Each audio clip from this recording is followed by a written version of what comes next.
Olá! Estamos agora em mais um novo episódio do Maria Felipa Cast. Estou aqui com uma pessoa incrível, cheia de vida e de talentos. Sua trajetória como executiva no mercado financeiro e agora como diretora financeira da empresa da família demonstra sua competência e muita habilidade de lidar com temas distintos. Além disso, suas paixões como beach tênis, sapateado e tocar piano demonstram sua dualidade como uma mulher incrível que você é. E além disso, mostra o quanto você valoriza seu trabalho e o lazer. O envolvimento no trabalho voluntário também é uma outra característica que eu sempre admiro em você. Como é que você arruma tempo para fazer tudo isso?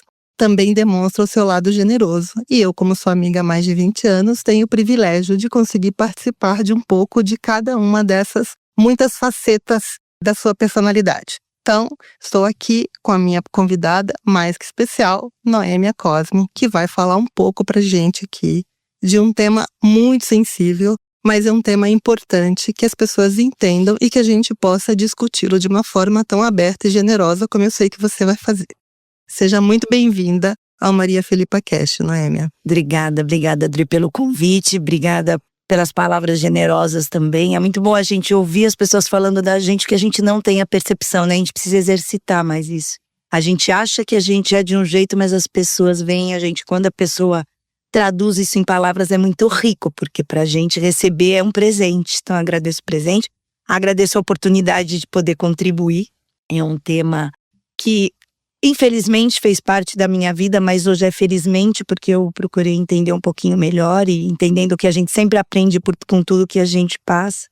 Poder passar isso para as pessoas vai ser importante, porque quanto mais a gente conhece as coisas e a gente consegue absorver conteúdos, a gente consegue melhorar a vida da gente e a vida do próximo. Tá bom, mas vamos lá. Antes de você começar a entrar no tema, fala um pouquinho da sua história. Quem é você? Eu fiz aqui uma introdução bem resumida, né? Quem é você? O que você acha importante das pessoas saberem de você, Noêmia, como mulher, pessoa, guerreira? Bom, eu sou Noêmia, eu tenho 55 anos, tenho 2 filhos, tenho 2 casamentos, eu tenho a Gabriele de 27, tenho o Igor de 15. Eles têm uma grande diferença aí de idade, um pouco pela contextualização da minha vida, não foi algo que eu planejei, mas foi algo que com o tempo eu fui vendo que essa diferença, ela precisou acontecer. São os amores da minha vida, assim, minha vida eram os meus filhos e também faz parte da minha característica. Eu sou de câncer, sou canceriana, então ser mãe pra mim era o meu grande sonho.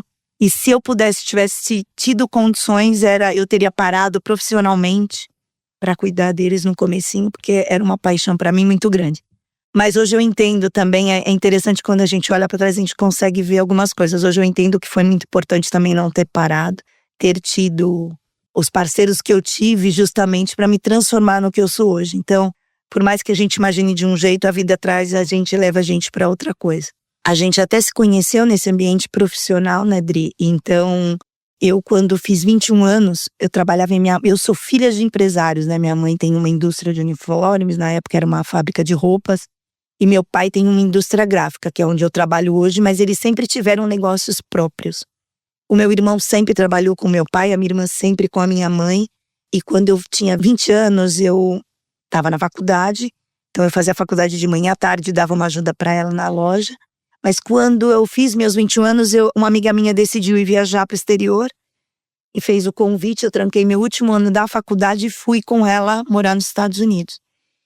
E quando eu voltei, eu decidi, como eu tinha vivido quase um ano ali pelas minhas próprias pernas, eu acho que foi um grande despertar. Então quando eu volto para o Brasil, aí eu resolvo que eu ia trilhar a minha vida dali para frente. Eu não ia, apesar de ter essa possibilidade de ter os negócios da família, eu ia trilhar a minha vida. E dali eu comecei trabalhando no call center, né, como a gente se conheceu, foram vários setores que eu trabalhei, desde mercado financeiro até entretenimento. Então eu construí minha carreira, foram 30 anos de mercado até eu decidi voltar para os negócios da família e tô lá há 3 anos agora. Tenho um grande orgulho da minha trajetória, assim, graças a Deus eu construí, tudo que eu construí foi com o meu trabalho. Nunca tive ajuda de maridos e parceiros, o meu primeiro marido não era uma pessoa que tinha uma participação efetiva, nem com apoio emocional e nem financeiro. Eu me separei eu fiquei com ele casada durante 17 anos, mas eu já tinha 4 de namoro, então foram primeiros 21 anos que eu fiquei na minha primeira relação. E ela se dissolveu muito em função disso. Eu era uma pessoa muito sozinha na responsabilidade. Então eu cresci, eu sempre me faço essa pergunta, se eu era uma pessoa forte, eu só me tornei forte pelas circunstâncias da vida, porque eu tive que me tornar o homem da casa. Muita gente me fala, e a gente até conversou isso, né, que a gente tem um espírito masculino, e assim, não era a minha opção. Eu queria ter vivido uma função muito mais de parceria e num papel do que cada um eu acho que tem na relação, mas eu nunca tive parceiros para isso, então eu tive que me transformar. Deixa eu te fazer uma pergunta. Quando você fala a gente tem espírito masculino, né? Você acabou de dar um exemplo que uma parte dessa necessidade veio da falta de um parceiro que compartilhasse, que você pudesse contar, seja de forma financeira, seja de forma emocional. Mas você pensa que a escolha de mercado também foi, mercado de atuação da sua carreira, que é o mercado financeiro, também foi um vetor para que isso se fortalecesse? Considerando que a gente está falando de 95, 97, não existiam muitas mulheres ali, mesmo no mercado de call center, mas à frente de operações financeiras que do outro lado você tinha uma participação muito maior de homens, né, assim, né, nas interações. Você entende que a sua fala de eu tenho espírito masculino também foi potencializado, além da sua história de relacionamento pessoal, também pelo mercado que você atuava? Eu acho, Dri, que eu não tive escolha. Eu tinha que ser o homem da casa. Então eu acho que, como eu entendo hoje que o indivíduo pessoal, ele não se separa do profissional, eu acho que eu levava para dentro do trabalho esse espírito forte, que nesta época era muito característica de homem. Então eu acho que a minha ascensão foi muito pela minha força, que se caracterizava na época pela força masculina que era valorizado. Uhum. E eu tinha uma posição, como eu sou hoje, eu não tenho muita, como é que eu posso dizer? Eu não tenho muita restrição. Eu não faço, para mim, nunca fiz essa diferença entre homem e mulher, chefe e funcionário. Eu sempre me coloquei como uma pessoa, se eu estou num caminho e eu tenho um argumento e eu estou indo eu estou indo no pé na bola, eu sei o meu objetivo e onde eu quero chegar, eu entendo que, por exemplo, uma relação de hierarquia, ela não é forte, no sentido ela tem uma força de respeito, mas não uma força de posicionamento. E nessa época a mulher ela não se posicionava, porque ela achava que era aquela coisa velada de que ela não fala, quem lidera é homem. E eu nunca me coloquei nessa posição, porque eu saía de casa sabendo que eu ia ter que voltar com o leite. E quem normalmente fazia isso era uma posição, na época, muito mais masculina. Mas pra mim, como eu não tinha o masculino, eu falei, cara, eu tenho que assumir esse papel. E eu vou. Então, eu nunca tive essa coisa. Eu acho que as coisas foram acontecendo porque eu tinha uma posição muito forte. Eu sabia, o meu objetivo era muito claro, eu sabia onde eu queria chegar, eu me posicionava, eu fazia. Então, eu fui responsável pela minha trilha. Eu nunca deixei ninguém guiar os meus passos. Porque em casa eu não tinha, porque eu vi da minha formação dentro de casa, o meu pai e minha mãe caminhando muito. Minha mãe também nunca se submeteu a esse papel. Eu sou a mulher. A minha mãe não, ela trabalhava, mas ela cuidava dentro de casa, mas ela sempre teve uma posição dela, uma posição forte. Então eu acho que eu levei isso.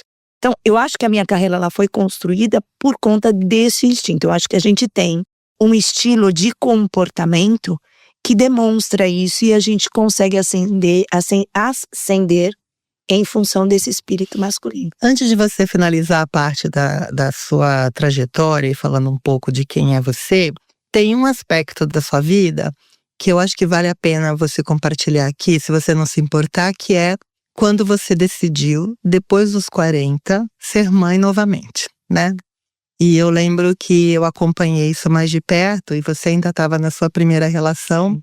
E eu lembro que você falou assim um dia pra mim, eu vou ser mãe, com ou sem a ajuda dele. E pra mim, eu lembro que eu falei assim, mas Nô, você já tá com mais de 40. E aí era um tabu, né? Era um tabu. Então assim, como é que foi isso? De onde veio? Num momento em que normalmente as mulheres estão pensando em, eu vou agora seguir, fazer outras coisas, ter mais liberdade, porque sua filha já estava na faculdade e tudo mais. Como é que foi isso, né? De onde veio essa vontade de ser mãe depois dos 40? Na verdade, ela sempre existiu, eu sempre quis ter meu segundo filho. Só que eu nunca pego uma coisa e faço pela metade, eu faço mal feito, eu procuro dar o máximo de mim. E eu tinha minha filha. Então, eu me sentia casada, mãe dela sozinha, porque eu não tinha participação e tendo que trabalhar. Então, o meu receio era como é que eu divido a atenção, ou como é que eu vou cuidar de mais uma pessoinha não tendo apoio. E eu fui adiando, eu fui postergando a minha vontade de ter mais um filho. E aí eu fui segurando, e como eu te falei, assim, eu fui criando a minha própria trajetória. E naquele momento, nessa idade, eu tive a minha filha com 27, até o Igor nascer quando eu tinha 39, é um momento onde você está crescendo profissionalmente. Então eu tinha que dividir muito as atenções. Eu falei, cara, eu não vou, porque eu não vou botar mais um filho, porque eu vou querer me dedicar. Eu sabia, quando eu tive a Gabriele, eu quis parar de trabalhar para cuidar dela. Mas eu não consegui, porque eu não tinha condição. Se eu parasse, a gente não ia comer. Então, eu tomei essa decisão. Conforme as coisas foram indo, e pra mulher a gente vai chegando nessa idade em que todo mundo fala, é aqui, daqui pra frente. Hoje não tanto, né? Mas até 40, ok. Depois fica mais difícil de você engravidar até. Quando eu cheguei com 39, a minha relação já estava muito maturada. Eu já tinha percebido, depois de muito tempo, porque é uma característica minha, a resiliência. Eu sou extremamente... Pra eu largar o osso é difícil, Dri, você sabe. Cara, eu vou tentar a exaustão fazer qualquer coisa que me colocarem à frente dar certo. Mas também quando eu vejo, eu viro a página. Ali eu já estava percebendo, quando eu estava com os meus 38, que ele não ia mudar. Lembra até da terapeuta, foi uma terapeuta que a gente tinha. Eu fiz a terapia de casais para tentar, e naquele momento ela me disse, olha, primeiro eu trato você, eu converso com você, depois com ele. E aí eu tomei a decisão, falei, cara, eu preciso ter um filho, porque eu quero ter um filho. E nada do que colocaram na minha frente até agora, nada de todos os problemas que me apareceram, eu não consegui. E ele não era um problema, era algo que eu queria. Então é isso a minha fala. Eu vou ter o filho com ajuda ou sem ajuda, porque era um desejo meu e eu queria, e graças a Deus eu tive, porque ele é um anjo hoje. E virou o seu companheiro, né? Virou seu companheiro. Filho, e diferente, né? Um menino e uma menina. Então, poder também ter essas dualidades dentro de casa é muito interessante. Então, foi isso, assim. Não foi um desejo que apareceu aos 40. Era algo que eu sempre tive, mas que eu fui postergando. E chegou um momento que eu falei, agora, e agora que tem que ser. Foi na hora certa. Perfeito. E aí, teve o final ali da sua relação, do seu primeiro casamento, 17 anos depois. E vamos chegar no tema, né?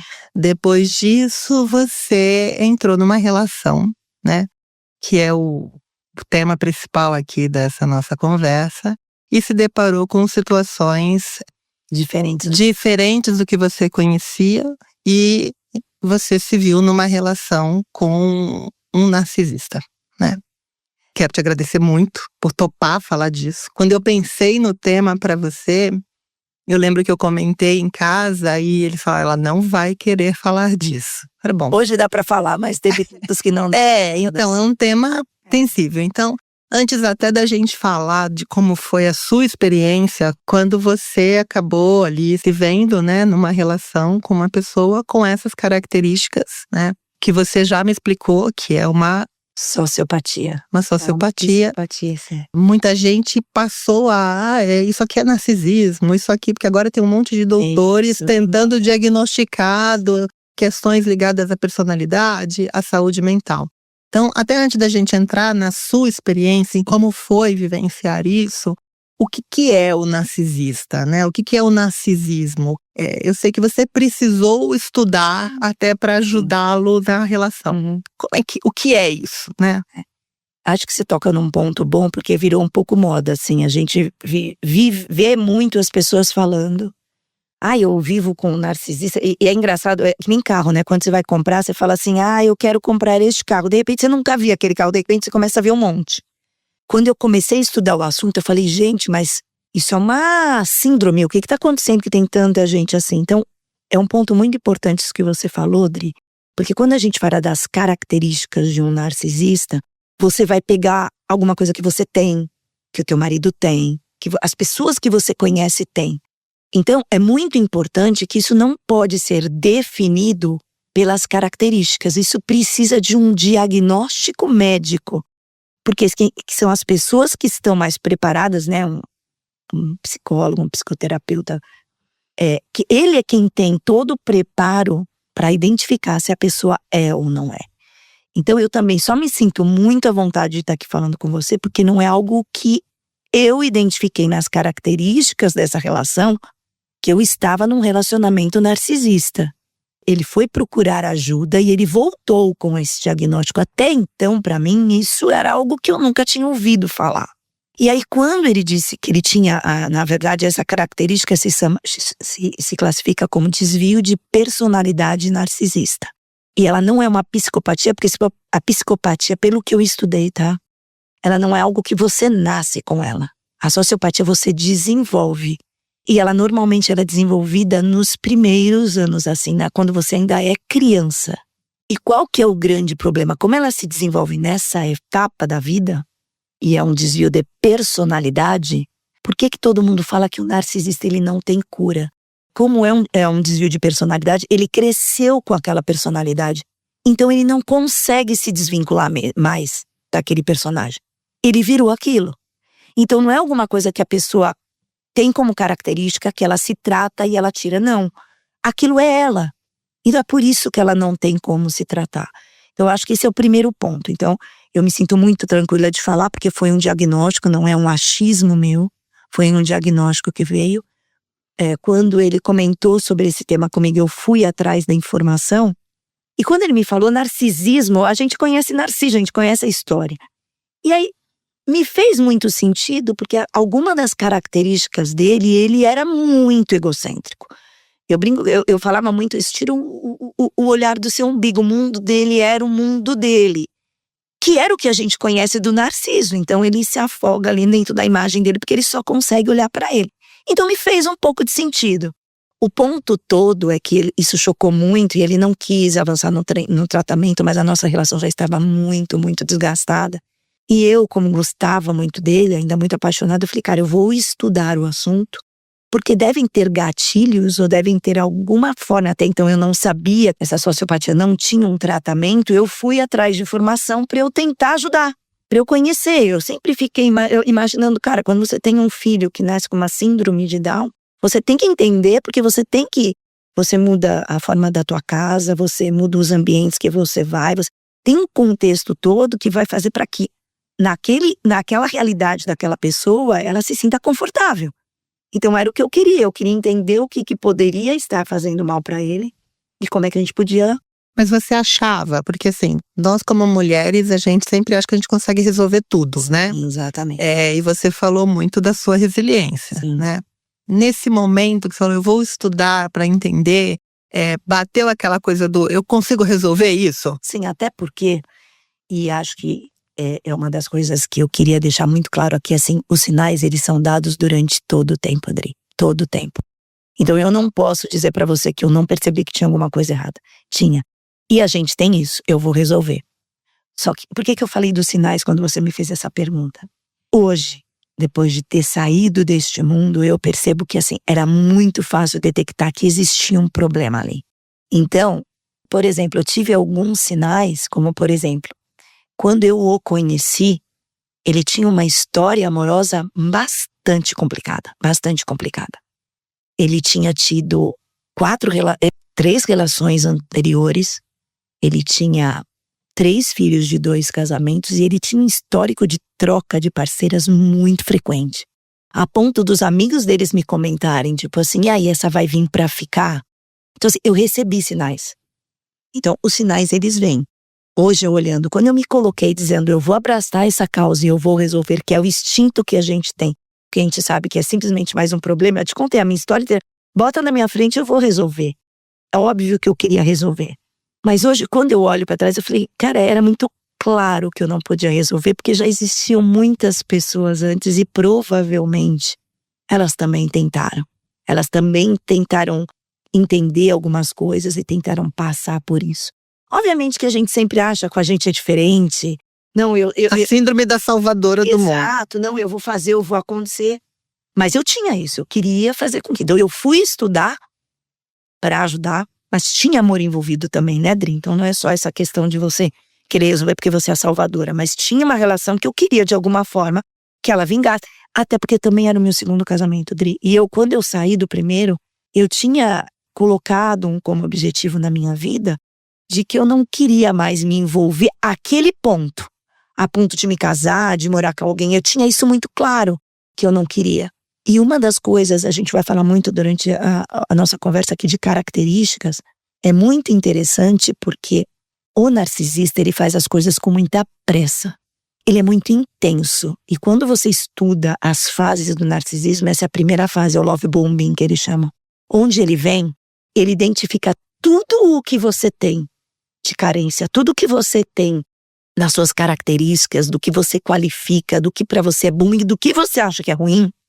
E ele se transforma naquilo que você gostaria que ele fosse. Então, ele rapidamente, eles são... A capacitação de adaptação deles é muito rápida. Muito alta. E eles são pessoas, indivíduos muito inteligentes. Eles são extremamente manipuladores. E eu posso dizer até pela história de vida dessa pessoa, que ele exercitou muito isso.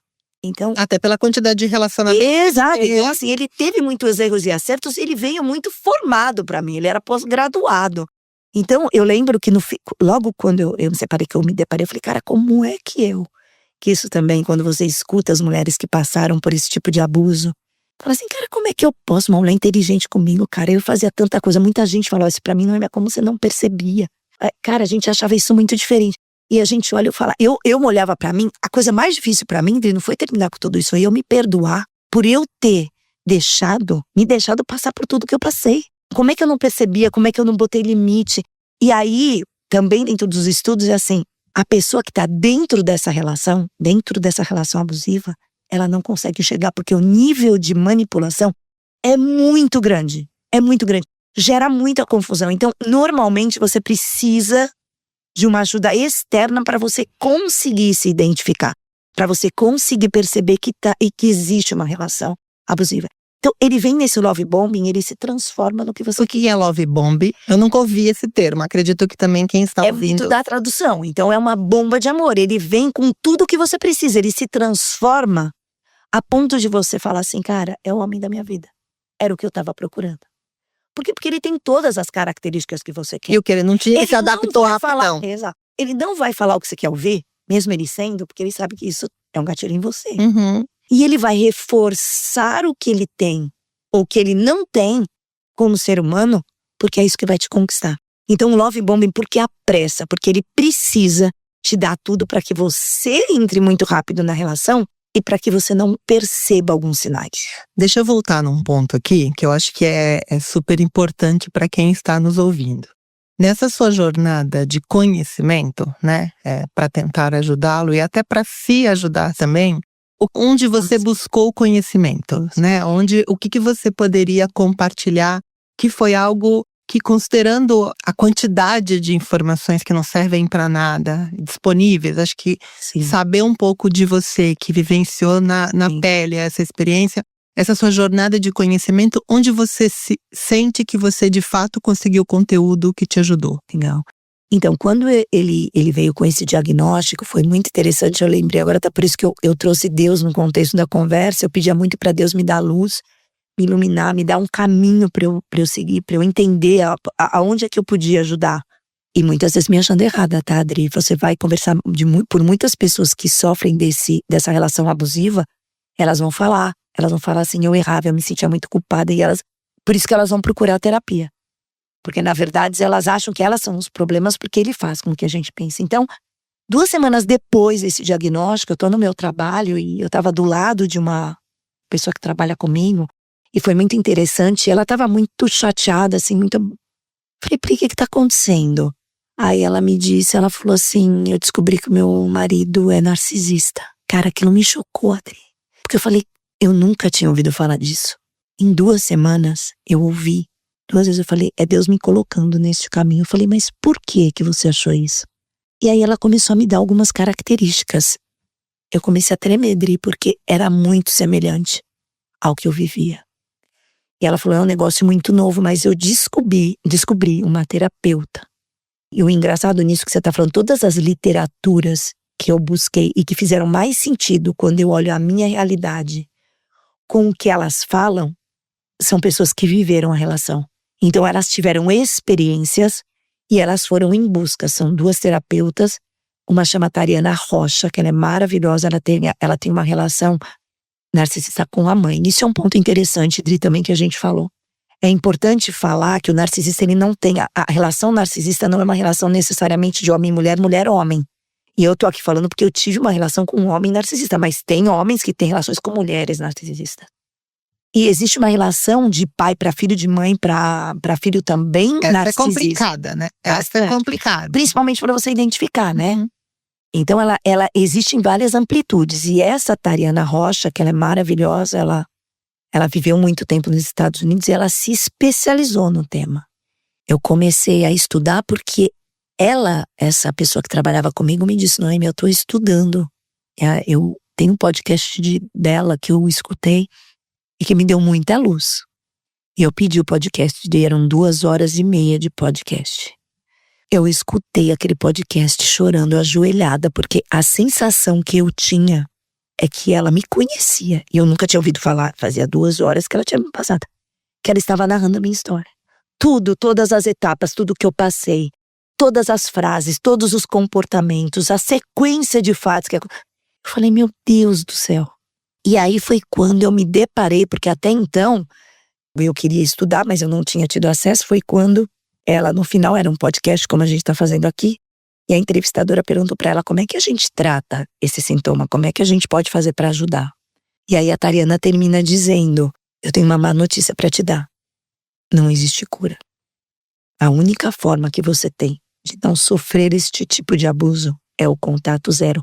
Se afasta totalmente dessa pessoa. E aí aquilo me chocou, Dri, porque eu falei, então eu não vou conseguir ajudar. Eu não vou conseguir, não vai ter como. E aí eu comecei a pegar várias referências e eu mergulhando nesse assunto. Tem uma outra psicóloga maravilhosa, ela chama Carolina Leão, maravilhosa. E ela dá pequenas pílulas assim. E ela reflete muito, ela usa uma frase no final de todas as interações que ela tem, que ela fala que eu acho que é isso que você tá falando que é muito útil. Ela diz assim, quanto mais conhecimento, melhor. Porque quando você começa a dar nome para algumas coisas, quando você começa a identificar que aquilo, como eu te falo, não é um machismo, é um comportamento adverso, não é uma crítica, ou não é uma pessoa crítica, é uma manipulação. Quando você começa a entender as diferenças, é importante para você conseguir conceituar e entender. Mas normalmente sempre apoiado por um profissional, porque a gente tende a achar ou a justificar algumas ações nossas ou da pessoa pela realidade que a gente vive. E a gente está dentro da relação, então isso é muito difícil. E acho que tem um ponto também que, assim, não é uma classificação se a pessoa é boa ou má. A pessoa não percebe, para ele, ela percebe a maldade, porque eu sempre achei que, assim, a pessoa não percebe se é bem ou mal. Eu também tinha essa percepção. A pessoa ela percebe que ela está sendo má e mesmo assim opta por continuar no comportamento. Uma das características do narcisista, ele não tem empatia. E eu me lembro muito dessa pessoa da minha relação. Ele me contava desde o começo, ele falava… O narcisista não sente amor? Existe uma linha que fala que não. Eu achei recentemente uma linha que diz que ele ama sim, ele é possível de amar, mas ele ama. Mas é um amor dele, não na relação do amor querendo o seu bem. Ele te ama porque você vai conseguir dar pra ele o suprimento emocional que ele te dá, que ele precisa. Entendi. Também é um ato de manipulação, de sugar. Exato. Sugar de você. Então, por exemplo, eu acabei de falar que ele era. E todo mundo, uma outra coisa interessante de um outro, ele chama Rafael, só me esqueci o sobrenome, mas eu já busco. Ele chama Rafael e ele fala muito isso, que assim, o narcisista, ele procura trazer para ele as necessidades que ele quer. Então, ele ama, mas ele vai te usar no que falta nele. Então, lembra que eu te falei? E ele diz também que as pessoas que têm sociopatias, eles não têm uma. Ele tem predominância em uma. Então, por exemplo, existe o borderline, existe o transtorno de personalidade antissocial, existem vários outros transtornos correlatos ali, que ele tem um predominante e ele tem. Então, o que eu acredito é que nessa relação que eu tinha, ele tinha esse narcisismo muito forte, mas ele tinha o antissocial também. Então, Então, por isso pensa, que ele te isolou. Ele acabou te... não só isso, mas pensa que de alguma forma, o que me atraiu nele provavelmente era a falta que ele tinha. Eu era uma pessoa muito social. Então, talvez a forma dele conseguir transformar essa deficiência dele seria por mim. Só que quando ele entra na relação, ele percebe que eu sou tão social que eu vou fazer com que ele tinha. Então, o que acontece? Eu queria muita interação. Isso pra ele era um problema, porque como é que ele ia botar máscara e tirar máscara e botar... Aquilo ficou cansativo pra ele. Então, no começo, ele me amava no lado social, então ele fazia. Só que aquilo começou a ficar muito pesado. O que ele começou a fazer? Me trazer pro contrário. Aí as pessoas que eram legais começaram a ser muito ruins.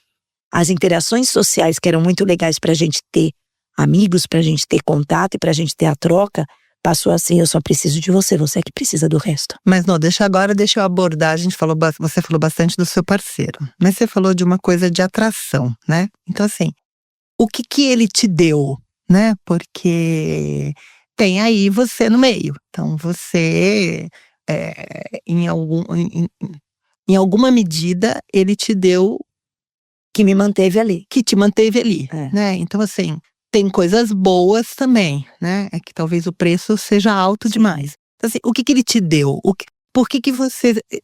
que você estava precisando que ele te deu? É muito interessante isso, Dri, porque quando eu saí dessa relação, eu procurei entender o porquê, né, que eu me culpava muito e por que eu me deixei envolver tanto.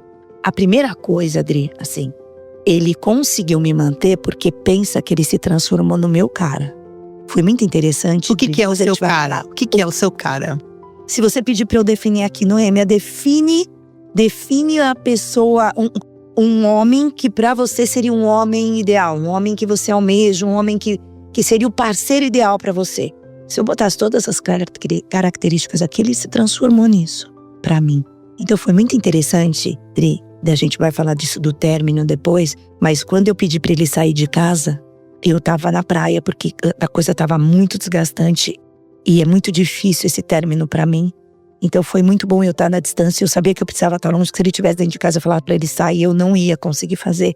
Eu tava na praia, ele tava em São Paulo trabalhando, ele ia descer pra praia no Ano Novo e eu falei, não vem, tira tuas coisas e vai embora. Foi um pouquinho de covardia aí. Você sabia que se você estivesse no apartamento com ele Covardia, mais autoconhecimento também, né? Porque eu sabia. Sim, você optou por fazer dessa forma. Não foi uma coisa que algo aconteceu. Não, mas quando eu fui pra lá, eu não almejava. A conversa foi indo de um jeito que eu falei. Não estava planejado. Não. Ele ia descer pra praia pra gente se encontrar, mas como ele já tava vindo muito, eu já tava com a água muito no pescoço. Em julho eu tentei falar com ele pra gente tentar um novo modelo, porque pra mim já não tava muito bom. E era um modelo que ele falava algumas vezes. Mas quando eu resolvi pedir pra ele sair de casa, e aí passou o Ano Novo e eu voltei. 3 dias depois eu voltei pra São Paulo. E eu fui vê-lo pra gente conversar. Ele saiu. Eu pedi pra ele sair, ele saiu. E eu fui até vê-lo. porque não deveria ser novidade pra ele que a relação... Não, é. E a gente já tava falando que ele queria muito conversar. Calma. Quando você pediu pra ele sair, né? Ele te complementou com várias coisas que você em algum momento precisava. Como é que foi esse sentimento? E tinha amor envolvido do seu lado, né? Como é que você ficou na praia nesse período? É um pouco do que eu sou, Dri. Nas 2 relações eu saí amando. Mas aquilo eu consegui. Difícil, amiga, sair eu sei, mas é que o meu racional chegou um momento, Dri, em que eu olhei pra mim, eu consegui sair do meu corpo e olhei pra mim e eu falei, ou sou eu, ou é ele. Porque eu tava vivendo tanto tentando ajudar e tanto tentando resolver, que eu não tava mais olhando pra mim. E eu tava me matando. Então, nas 2 situações, é amor, mas existe amor que prejudica. Existe um amor que ele não é sadio. Então, eu precisava tirar aquilo de mim. E eu me dedico muito, eu faço, eu quero consertar. Noêmia, não tem como consertar. Tá aqui, tá aí, não vai mudar. Então, na primeira eu já tinha saído e na segunda eu fiz a mesma coisa. Então, respondendo um pouco a tua pergunta, quando eu pedi pra ele sair, quando eu voltei, eu encontrei outra pessoa. Não era a mesma pessoa que eu até 2 dias atrás eu falava. Por que eu tô te falando isso?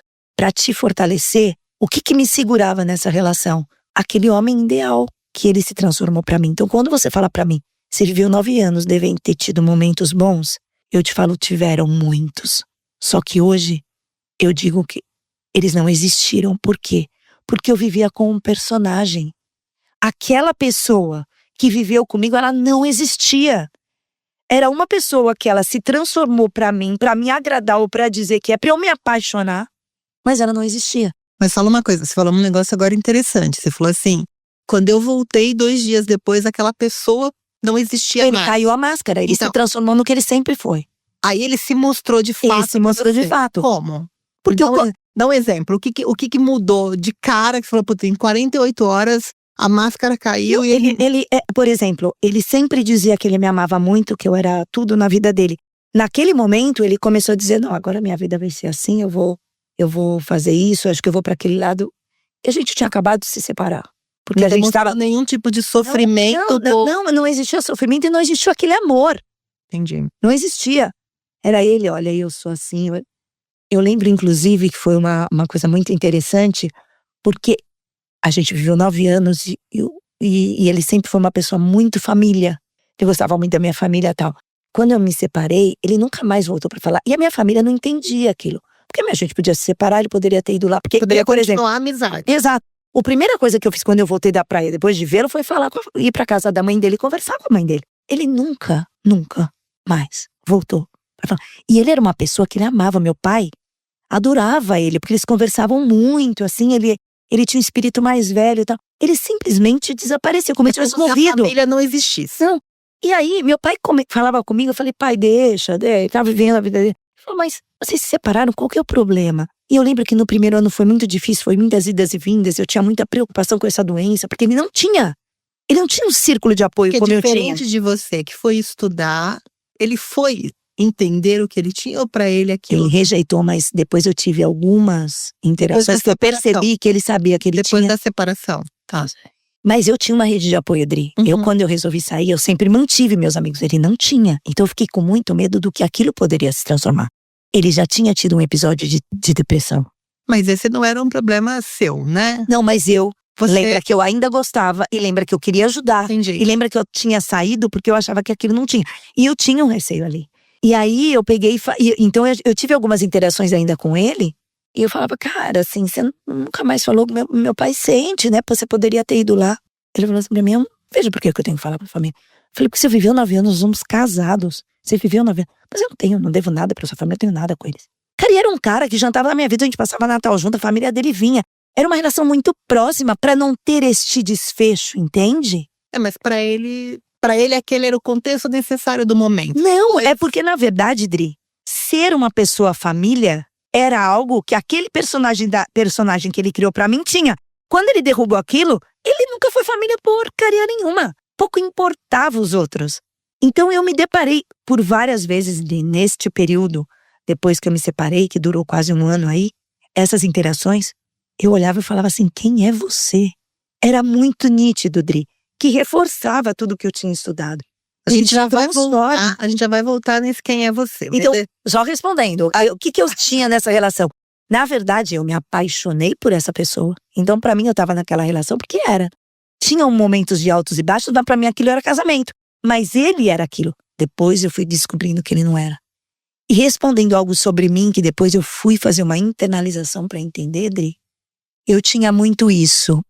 Que é algo que hoje eu faço com muita, porque depois que eu terminei, né, então a gente acaba tendo outras relações, e aí eu percebo, assim, eu era uma pessoa que quando alguém se interessava por mim, em relações amorosas, eu achava muito dadivoso, assim, que interessante, e eu queria retribuir aquilo. Então, o que acontecia, Adri? Eu me deixava ser escolhida, eu não escolhia. A pessoa tem um sentimento bom por mim. Ela desenvolveu isso. Então, deixa eu tentar ver se eu consigo. Eu tenho quase uma obrigação de retribuir. Eu engrenava nisso. Eu percebi que eu tenho essa fragilidade. E eu, por exemplo, eu sempre falava assim, eu gosto de ter alguém. Eu me sinto bem quando eu tenho alguém. Então, eu fiz um pacto comigo. Quando eu saí, eu falei, eu não vou ter ninguém aqui. Eu vou me internalizar. Aconteceram algumas interações nesse período. Mas hoje eu consigo dizer não. Eu conheço pessoas e eu consigo olhar e falar pra eles, as pessoas vêm com interesse pra mim, eu consigo falar, cara, não é isso que eu quero. E eu não fazia esse exercício antes. Eu percebia esse comportamento desse meu companheiro preliminar não era um comportamento de uma pessoa que eu queria pra mim. Quando eu vejo o começo dessa relação, em 3 meses, essa pessoa estava morando dentro da minha casa. Então, essa era uma pergunta que eu queria fazer, né? Que eu quero fazer na realidade. Toda a sua trajetória de vida sempre foi independência, eu vou viver você viveu com as suas condições, você criou uma carreira de sucesso, construiu uma carreira de sucesso.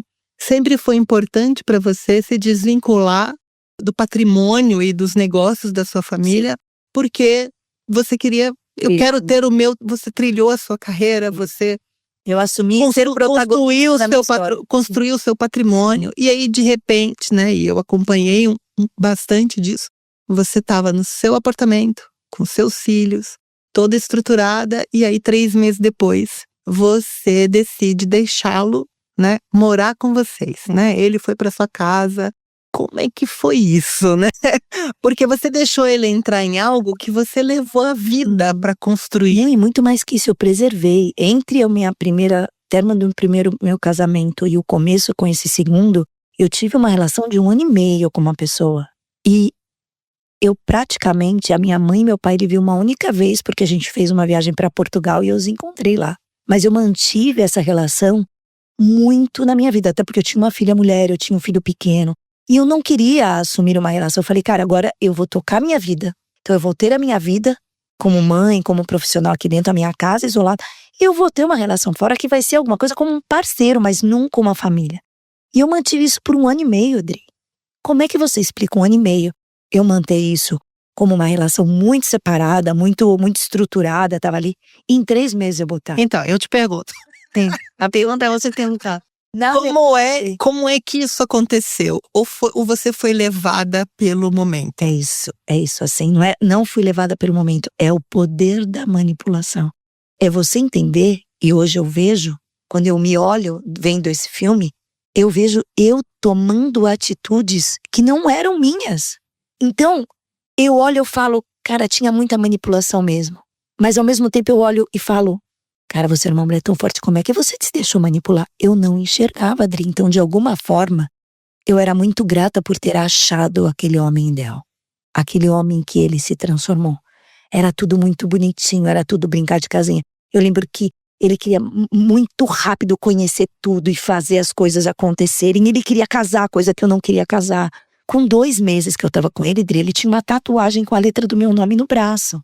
Com 1 mês, ele trocou o carro dele, porque o carro dele era o mesmo do meu rodízio, e eu, como eu trabalhava longe, eu trocava o carro da minha irmã. Ele falou, não, você vai pegar o meu carro. Era 1 mês, eram 2 meses, eram atitudes. Mas tem a ver com a intensidade. Mas eram atitudes que uma pessoa, pelo amor de Deus, mulheres, escutem isso. É assim, isso não é uma atitude normal, uma pessoa coerente. Uma pessoa que entende que existem fases, que você está conhecendo, que você precisa absorver algumas coisas. Uma pessoa dessa não faz, ela está encobrindo alguma coisa, obviamente. Não tem por que fazer isso com 1 mês, com 2 meses. Não tem por que ter um comportamento desse e depois dizer, você é a mulher da minha vida. Sendo que ele tinha 40 anos, Dri. 40 anos ele já tinha tido 3 relações morando com a pessoa. Mas você acredita que se você não tivesse permitido que ele fosse morar com você e você tivesse mantido uma relação mais um pouco mais distante, você teria percebido os sinais? Coisa assim, alguma coisa assim. Por quê? Porque depois que você entra, a coisa fica muito difícil até de como você se fosse uma voltar. teia, né? Vai te sugando, vai te sugando. Aí não tem como você voltar. Eu lembro, inclusive, que isso que você tá me falando, muitas pessoas me perguntaram. Noêmia, como assim ele tá morando na sua casa? Noêmia, você tem certeza? Eu lembro que eu tive 2 pessoas, logo no começo, que me alertaram. São 2 grandes amigos até hoje. Um, inclusive, muito amigo meu e dele, que me alertaram. Tem alguma coisa estranha aí. E eu não prestei atenção. Deixa eu te fazer uma pergunta. Você levou ele pra dentro de casa? Pra sua casa, pra sua família? Na verdade, ele queria ir pra uma outra casa, tá? Ele queria um território neutro. Mas a minha casa, ela tava montada, eu tinha um Igor pequeno. Então eu falei, aqui cabe todo mundo, eu não pretendo sair daqui. Ele entrou na sua vida, na sua casa, em 90 dias. E qual foi o impacto disso na relação? Como é que era a relação dele com os seus filhos, né? Você tendo uma filha que eu sei que é super feminista, né? militante, ativista da causa, advogada. Como é que foi isso? Como é que se deu a relação dele com seus filhos?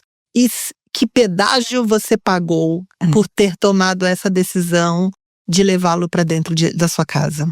Meu filho tinha 4 anos, né? Então eu posso te dizer que para ele passou desapercebido, porque ele não tinha, o pai dele também nunca foi muito próximo, mas ele não percebeu, ele simplesmente estava ali, ele não tinha, com 4 anos você ainda não tem muita conexão, né, com a realidade. Então, eu acho que eu posso falar mais da minha filha, que é uma figura mais forte mesmo, e ele tinha 2 filhas mais ou menos da mesma idade também.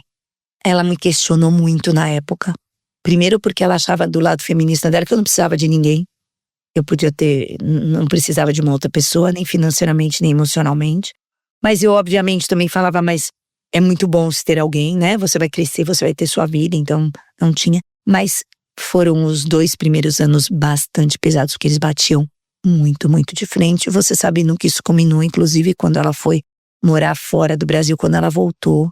Ela nem voltou pra casa, ela voltou um pouco tempo e saiu de casa por conta dele. Porque eles tinham uma relação assim de um xingar o outro, era muito pesado, muito pesada. E assim, de novo, né, qual que era a minha leitura? A minha filha é muito feminista, não entende muito dessas relações, ele muito machista, e eu nesse meio, Dri, tendo que driblar toda essa Você situação. visualizava muito mais como uma diferença Características das pessoas e visão de mundo do que propriamente ali alguma coisa que não estava muito clara em relação à forma como ele agia. Exato. Tem uma situação muito interessante, um fato que aconteceu. Teve um dia que ele ia chegar mais tarde, não sei se trabalho, ia na casa da mãe dele, não me recordo.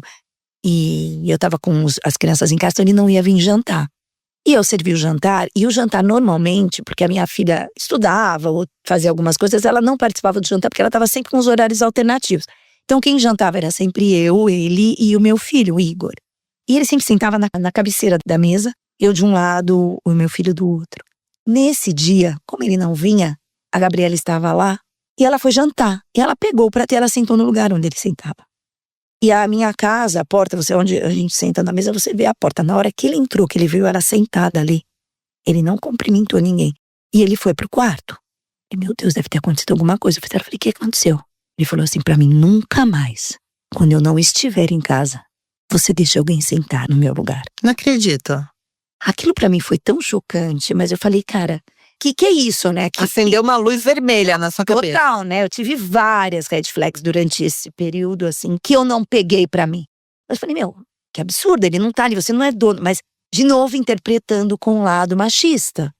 Uma outra situação muito forte, ele era muito possessivo comigo e muito ciumento. Ele tinha ânsias, assim, de momentos de muita raiva, quando ele sentia que alguém poderia ter algum tipo de interesse por mim. Por exemplo, a gente sentado assistindo televisão, eu e ele sentado assistindo televisão. Meu filho vinha de 4 anos, sentava e me abraçava.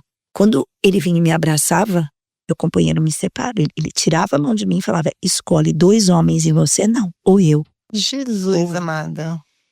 Então, o nível de sociopatia é absurdo. Absurdo. De 4 anos, quando eu filho. Isso, e filho, eu falei, esse é o tipo de briga que não era porque não era filho dele. Você acredita que se fosse filho dele… Essas coisas te confundem. Essas coisas te confundem nesse tipo de relação. É por isso que eu falo assim, é importante você ver comportamento, mas você ver recorrência e você ter um acompanhamento. Porque por muitas atitudes, eu posso te enumerar, vou ficar 3 dias aqui contando atitudes dele, que tinham dupla interpretação. E ele me manipulando. Então, o que ele falava? Eu lembro que a gente dormia, ele falava, você tem que trancar a porta. Eu falei, não vou trancar a porta, eu tenho um filho de 4 anos.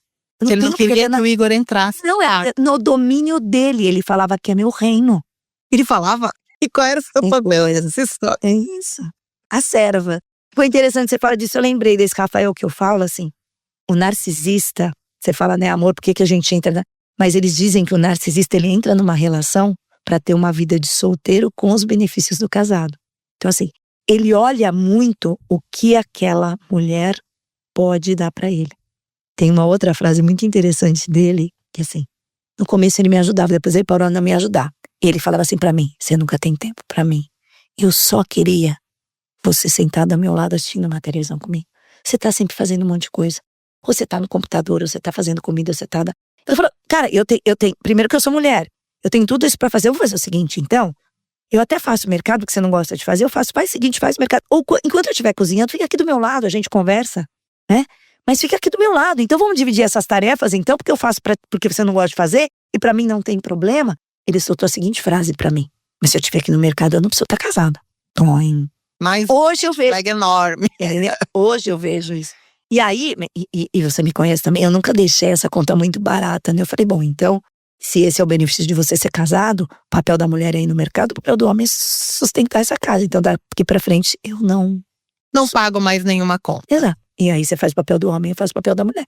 Eu imaginei que a gente não tinha engraçado. E porque a gente não tinha condições de manter o padrão de vida.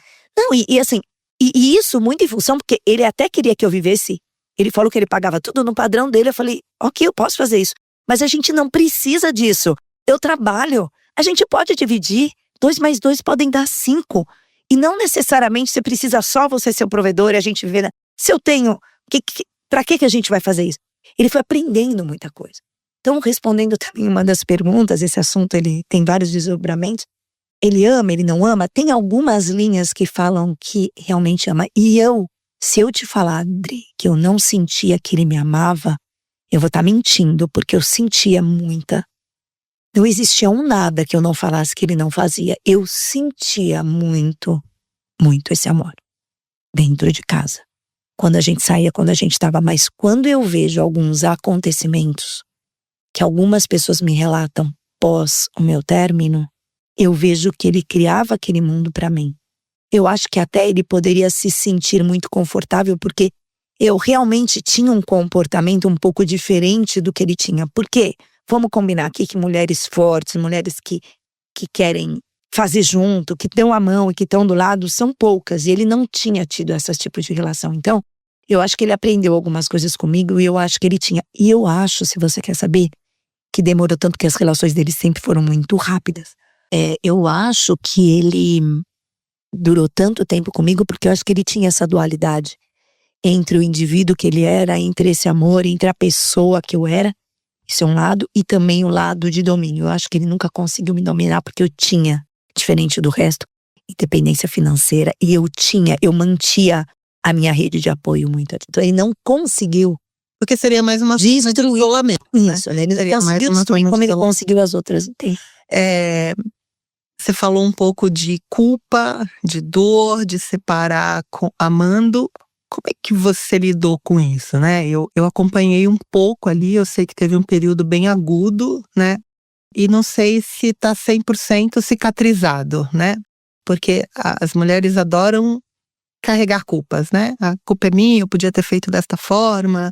É muito difícil, acho que tá no nosso DNA, atribuir a culpa ao outro. A gente sempre acha que a gente vai solucionar os problemas do mundo. Sim. Como é que você lidou com isso, né? Hoje eu consigo estar aqui com vocês falando por muito tempo sem chorar, mas isso faz muito pouco tempo.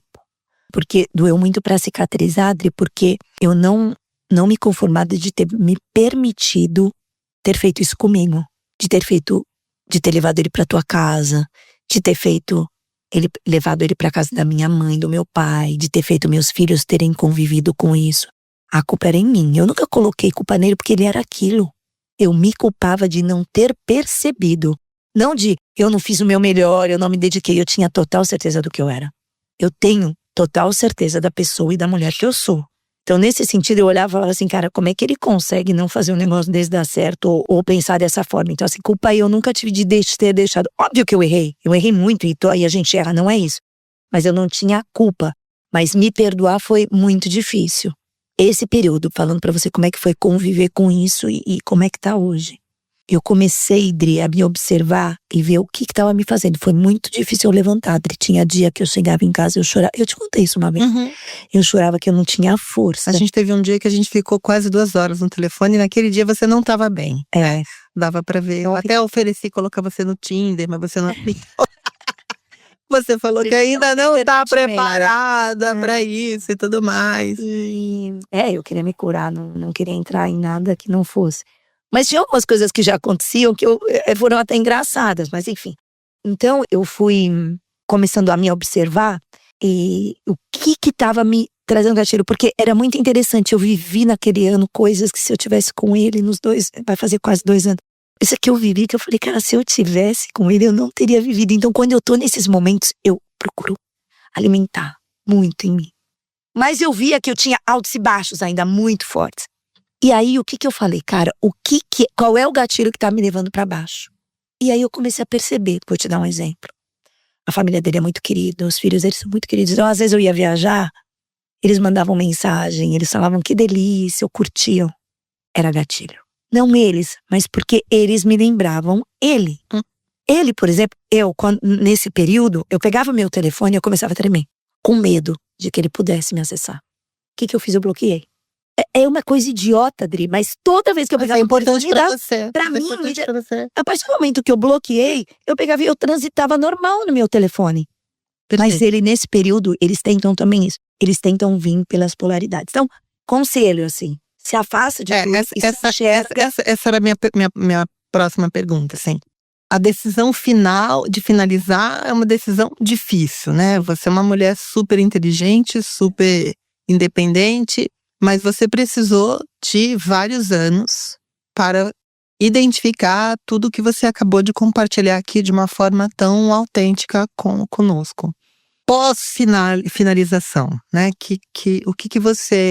Que estratégias ou conselhos você poderia dar para quem está vivenciando neste momento uma situação parecida com a sua? Porque a gente falou muito de narcisismo porque é uma situação que você vivenciou. Mas existem várias formas de abuso, né? Isso, de abuso, eu acho. Eu ia dar essa amplitude mesmo.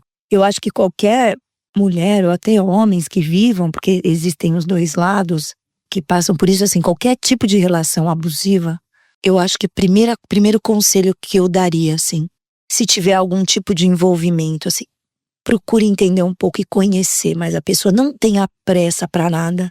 Procure entender um pouco da história dessa pessoa. Procura conhecer, procura ver como é que essa pessoa reage em algumas situações. Isso vai te demonstrar, porque se a gente só pega as partes boas e no começo de qualquer relação você tem muito isso, né? Você quer dar o seu melhor. Depois que você se envolve, tudo fica muito mais difícil. Então, é assim, pra você não ter que passar, porque quando você entra numa relação, obviamente que você quer dar o seu melhor. Mas quando você entra numa relação, depois que você entra, tudo é mais difícil. Então, se proteja. Procura conhecer a pessoa, pra você não entrar num círculo que pode ser muito ruim, né? A gente pode falar de pessoas que sofreram abusos violentos. Existem várias, no próprio narcisismo, existem vários tipos. Existe o narcisista grandioso, existe o narcisista violento, que não era o meu caso. Mas existem muitas situações de mulheres que viveram com violência. E você já tá lá, às vezes tem filho envolvido, Dri. Existe dependência financeira. Então, se você não presta atenção em alguns comportamentos antes, quando você entra numa seara, às vezes, que é difícil de você sair. No meu caso, eu tinha uma independência financeira que me possibilitou dizer a hora que eu queria sair sem precisar olhar pra ninguém. Além disso, eu ainda não tinha filhos. Que não é a realidade da grande maioria.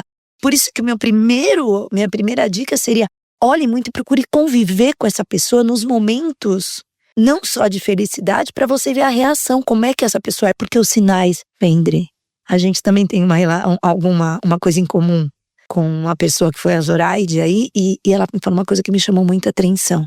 De tudo que a gente vive, Dri, 10% é porque tem que acontecer.